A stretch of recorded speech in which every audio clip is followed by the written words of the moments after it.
நலிந்து போன, நசுங்கி போன, அம்பலமாய் போன, அசிங்கப்பட்டு போன உங்கள் நாடாளுமன்ற பாதையை, தேர்தல் பாதையை நல்லதாக ஆக்குவதற்கு என்ன தெரிந்தோ தெரியாமலோ, முட்டாள்தனமாகவோ, விவரம் இல்லாமலாவோ, விவரத்துடனோ என்ன ஒரு பெரிய கூட்டம் வந்திருக்குத விஜய் கையில் எடுத்துக்கிட்டு நீங்க என்ன பண்ணணும்? தேர்தல் ஆணையம் அதை பார்த்து சல்யூட் பண்ணணும். பல முனைகளையும் தாக்குதல் வருதுன்னு சொல்றீங்க இல்லையா? நீங்க அது ஒரு தடுப்பு அணை மாதிரி இருக்கீங்களா? இல்ல, இது தடுப்பணை கடுப்பணை எல்லாம் கிடையாது. நாம கொடுக்கக்கூடிய விடுப்பணை என்னன்னு கேட்டா, பின்னால் இருக்கக்கூடிய இளைஞர்கள், அந்த இளைஞர்கள் எழுகிறார்கள். ஆனா நீங்க சொல்றீங்க அந்த இளைஞர்கள் இவங்க ரொம்ப சாதாரண ஒரு விசிறிச்சான் குண்டுகள், தற்குறிகள், இந்த மாதிரியே ஒரு இப்படித்தான் எம்ஜிஆர் சொன்னாங்க. எனக்கு நினைவு இருக்கு நல்லாவே. எம்ஜிஆர் கட்சியை விட்டு வெளியே செல்லும் பொழுது, திமுக விட்டு, நாவிற்கினிய செயலாளர் நாஞ்சிலார் அப்படிமோ. அவர் எதிர்த்தரப்புக்கு போயிட்டா உடனடியாக மந்திரக்கோள் மைனர் அப்படிமோ.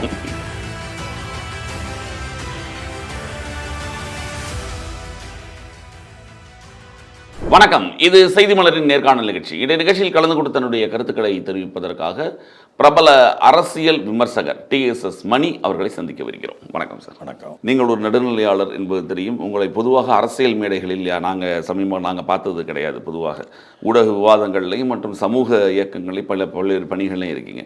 ஆனால் திடீர்னு நேற்று ஒரு கட்சியோட தமிழக வெற்றிக் கழகத்தோட கட்சி மேடையில் உங்களை பார்க்க முடிந்தது. என்ன திடீர்னு கட்சி? அந்த கட்சிக்கு இல்லை, அது கட்சி மேடைன்னு பார்க்கக்கூடாது. அது அவர்களுடைய அவங்க கட்சியினுடைய 3வது ஆண்டு தொடக்க நிகழ்வுன்னு சொன்னாங்க. அப்படித்தான் அதை நடத்தினாங்க.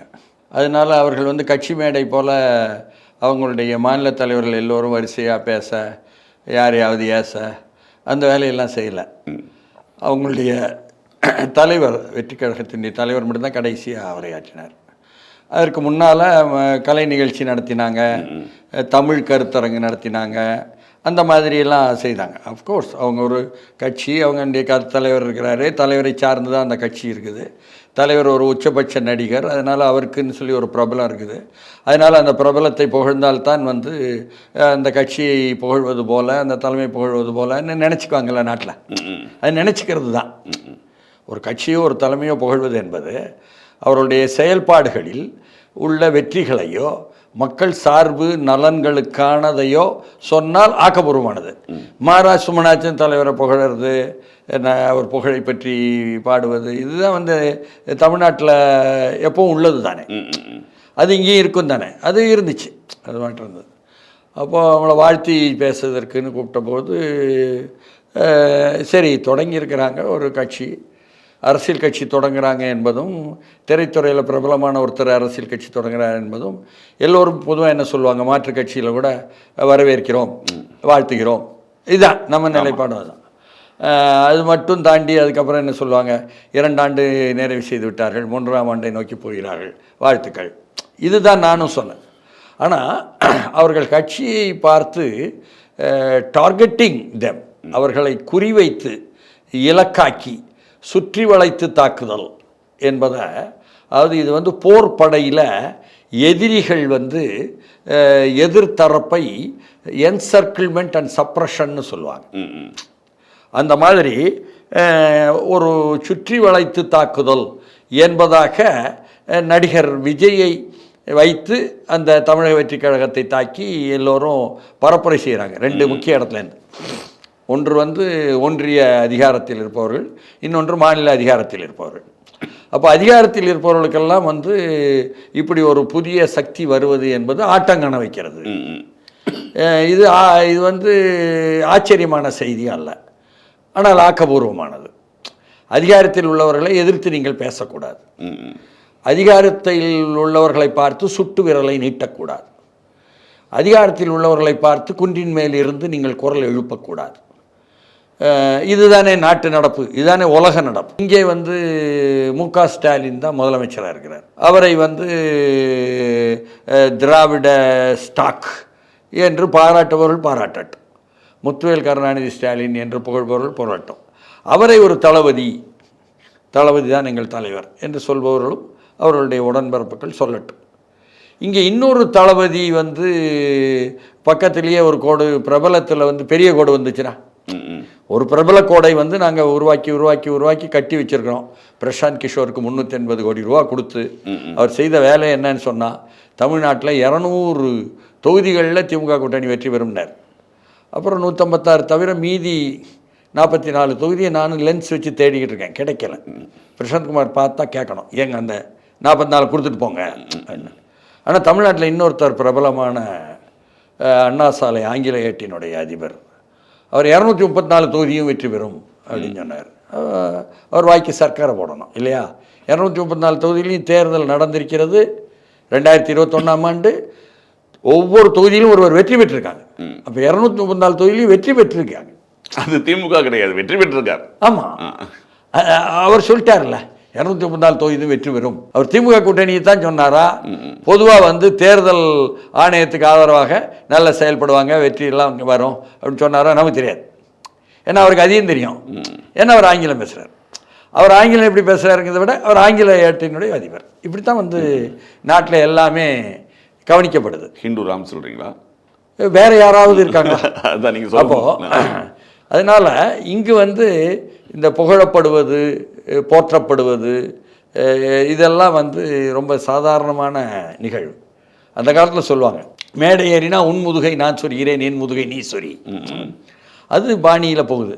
அந்த பாணியில் போக முடியாதுல்ல. நாம் வந்து இந்த உலகத்தில் இவர்களுடன் சரிசமமாக சமரசம் செய்து கொள்கிற மனோபாவம் இல்லாத ஆளாக இருக்க கண்டு நான் வந்து அங்கே ஏன் அவர்கள் தாக்கப்படுகிறார்கள் என்பதை இல்லை. அதான் இப்போ நீங்கள் அவங்க தொடர்ந்து பல முனைகளையும் தாக்குதல் வருதுன்னு சொல்றீங்க இல்லையா? நீங்கள் வந்து அது ஒரு தடுப்பு அணை மாதிரி இருக்கீங்களா? இப்போ இல்லை, இது தடுப்பணை கடுப்பணை எல்லாம் கிடையாது. இது என்னன்னா, நம்ம கொடுக்கக்கூடிய விடுப்பணை என்னன்னு கேட்டால், பின்னால் இருக்கக்கூடிய இளைஞர்கள், அந்த இளைஞர்கள் எழுகிறார்கள். இது வந்து திராவிட முன்னேற்றக் கழகம், அண்ணா திராவிட முன்னேற்றக் கழகம், அவர்களுடைய குடும்பங்களைச் சேர்ந்த இளைஞர்களும் சேர்ந்து விஜய் விஜய்னு சொல்வது வந்து அவங்களால வீட்டுக்கு போகும்பொழுது நிம்மதியாக தூங்க முடியல. இது ஒரு யதார்த்தம். ஆளுங்கட்சிக்கு அது இருக்கத்தான் செய்யும். ஆனால் நீங்கள் சொல்கிறீங்க அந்த இளைஞர்கள் இவங்க வந்து ரொம்ப சாதாரண ஒரு விசிறிச்சான் குந்துகள், தற்குறிகள், இந்த மாதிரியே ஒரு இப்படித்தான் எம்ஜிஆரை சொன்னாங்க. எனக்கு நினைவு இருக்குது நல்லாவே.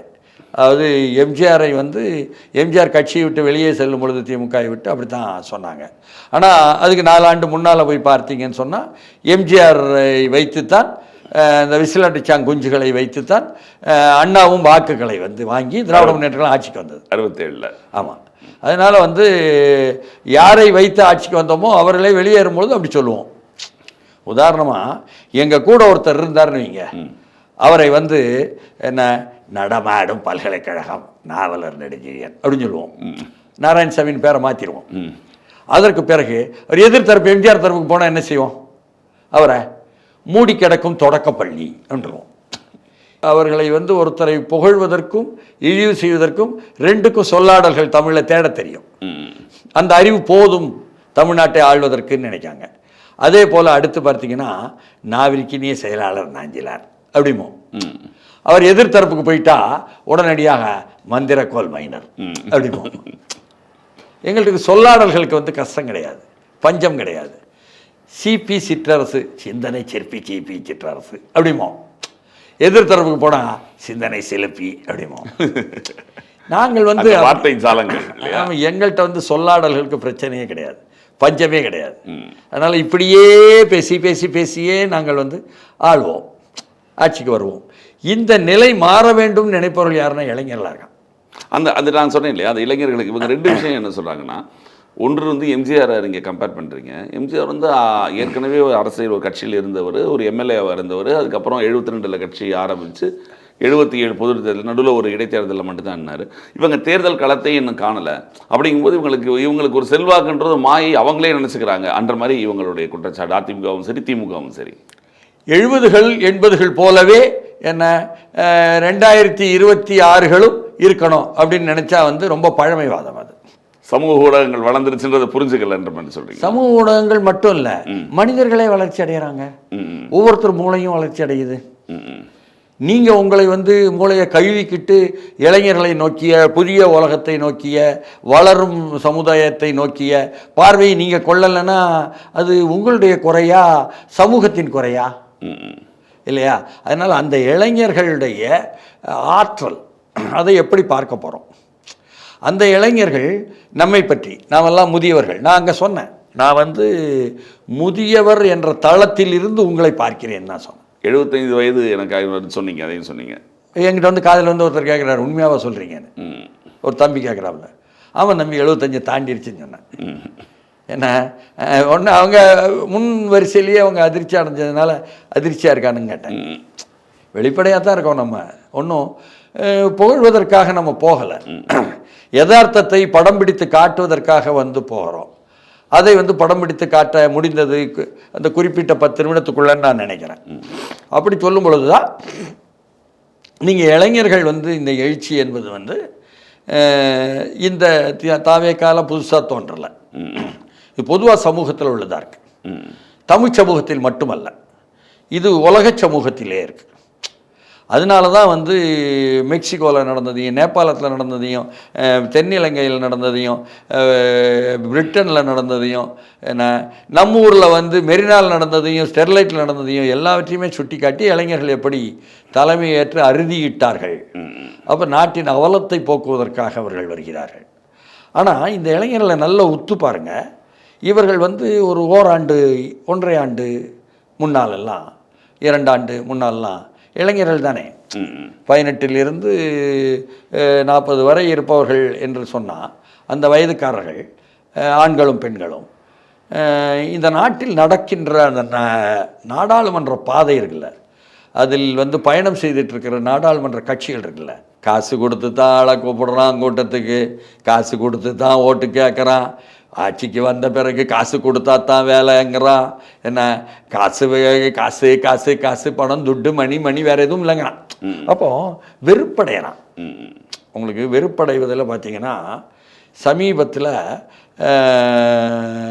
ஒரு குரூப் 4 என்று ஒரு தேர்வு நடந்தது. டிஎன்பிஎஸ்சியில் 12 லட்சம் இளைஞர்கள் எழுதினாங்க, பட்டதாரி இளைஞர்கள். அது பெரிய அளவுக்கு வந்து அவங்கள மூஞ்சியில் அடித்து வெளிதல் மாதிரி இருந்தது. அந்த 12 லட்சம் பேரும் கொந்தளிச்சிட்டான். கொந்தளிச்சவன் பூரா சென்னையில் வந்து நாங்கள் வந்து ஒரு ஆர்ப்பாட்டம் பண்ண போகிறோங்கிறான். அனுமதி கொடுக்கல காவல்துறை. ஏன்னா காவல்துறை ஆட்சியாளர் கையில் இருக்கிறது, ஆட்சியாளர் கையில் தான் குரூப் 5 இருக்குது, குரூப் 4 தேர்வு முடிவு இருக்குது. அதனால தான் இவர்களை தாக்குது. இது அவங்க மேலே உள்ள ஒரு போர். அந்த இளைஞர்கள், படித்த இளைஞர்கள், வேலை தேடி வரும் இளைஞர்கள், பணத்தை கட்டிவிட்டு என்ன தேர்வு எழுத வந்த இளைஞர்கள், என்ன அரசு பணி வேண்டுமே என்று ஆகார துடிக்கும் இளைஞர்கள், அவர்களுக்கு வந்து மீதான ஒரு போர். அப்போது அவ்வளோ கடுப்பில் அவங்க இருக்கும் பொழுது தேடுறான். சுற்றி வர இதே மாதிரி நுழைவுத் தேர்வு எழுதியவர்கள்னு ஒரு 50 லட்சம் பேர் இருக்கான் அரசு பணியில். அவ்வளோ பேருமே கொந்தளிச்சிட்ருக்கான் தமிழ்நாடுக்கும். எந்த ஒரு அரசியல் கட்சியும் இதுவரை இது எடுத்து இயம்பவில்லை என்ற செய்தியை நான் சொல்கிறேன் உங்களுக்கு. புரியுதுங்களா? எவ்வளோ பெரிய விஷயம். ஆமாம். அப்போது இது போன்ற செய்திகளை யார் சொல்கிறது? இல்லை, நாங்கள் இதுக்கு தான் பிறந்தவங்க, இடதுசாரிகள் எங்களுக்கு பேர் டைஃபின்னு அமைப்பு வச்சுருக்கோம், அதனால் நாங்கள் வந்து அதற்காக வந்து ஒரு போராட்டம் நடத்துகிறோம் அப்படின்னு சொல்லிவிட்டு அவங்க அறிவிக்கிறாங்க. சரி வாரோம்னாங்க இவங்க. அவங்க ஆனால் மேலே கூட்டணி பேச்சுவார்த்தை, உடனே இப்பொழுது போராட்டத்தை தள்ளி வைக்கிறோம்னாங்க. அப்போ நவம்பர்னாங்க சென்ற ஆண்டில். அதற்கப்புறம் அப்பவும் நடத்தலை. இவங்க கொந்தளிச்சு போயிட்டாங்க. போங்கயா போங்க, நீங்கள் சொல்கிற போராட்டத்துக்கு இனிமேல் நாங்கள் வர மாட்டோம் அப்படின்னு சொல்லிட்டு எதிர்க்க ஆரம்பிச்சிட்டாங்க அவங்களையே. அப்போது கூட்டணிக்கு தலைமை தாங்குகின்ற ஆளுங்கட்சியையும் எதிர்க்கிறார்கள். கூட்டணியில் சேருவதற்காக உள்ளவர்கள் போராட்டம் நடத்துகிறேன் என்று சொல்லி ஏமாற்றி விட்டார்கள் என்று எதிர்க்கிறார்கள். இப்படி எல்லாவற்றின் மீதும் எல்லா அரசியல் கட்சிகள் மீதும் வெறுப்புற்ற இந்த இளைஞர் கூட்டம் இருக்குது. இது 1 கோடி பேருக்கு மேலே இப்படி ஒன்று ஒரு கூட்டம் இருக்குது. அவங்க இந்த அரசியலை பார்த்து விரக்தி. அதனால் உங்களுடைய நாடாளுமன்ற பாதை இருக்கிறதே, தேர்தல் ஆணையமே, நான் கேட்குறேன், மோடி அரசாங்கமே, அரசியல் கட்சிகளே, நீங்கள் எல்லாம் நடத்தி கொண்டிருக்கும் நாடாளுமன்ற பாதையில் இருக்கின்ற நாடாளுமன்றத்தை அந்த தேர்தல் பாதையே வெறுத்து போய் இவன் வாக்காளராகவே ஆக மாட்டேன்னு தள்ளினான். அவன்லாம் இப்போ விஜய்னு ஒருத்தர் கிடச்சிருக்காருன்னு எடுத்துக்கிட்டு வாக்காளராக புதிய வாக்காளர்களாக ஆயிருக்கிறான். அப்போது நலிந்து போன, நசுங்கி போன, அம்பலமாய் போன, அசிங்கப்பட்டு போன உங்கள் நாடாளுமன்ற பாதையை, தேர்தல் பாதையை, என்ன நலிவுற்ற பாதையை நல்லதாக ஆக்குவதற்கு என்ன தெரிந்தோ தெரியாமலோ, முட்டாள்தனமாகவோ, விவரம் இல்லாமலாவோ, விவரத்துடனோ என்ன ஒரு பெரிய கூட்டம் வந்திருக்குத விஜய் கையில் எடுத்துக்கிட்டு நீங்கள் என்ன பண்ணணும்? தேர்தல் ஆணையம் அதை பார்த்து சல்யூட் பண்ணணும். நாங்கள் தோற்று போயிடுறீங்க நாடாளுமன்ற பாதையை நினச்சோம், பாராளுமன்ற பாதைக்கு புத்துயிர் கொடுத்து விட்டீர்கள் விஜய் அவர்களேங்கணும் இல்லையா, இதெல்லாம் சொன்னாங்க. இது வந்து வித்தியாசமான பார்வையாக இருக்கலாம், இதுதானே எதார்த்தம். இப்படிப்பட்ட ஒரு சூழலில் தான் நாம் வந்து அந்த கூட்டத்தை பார்க்க வேண்டியிருக்கு.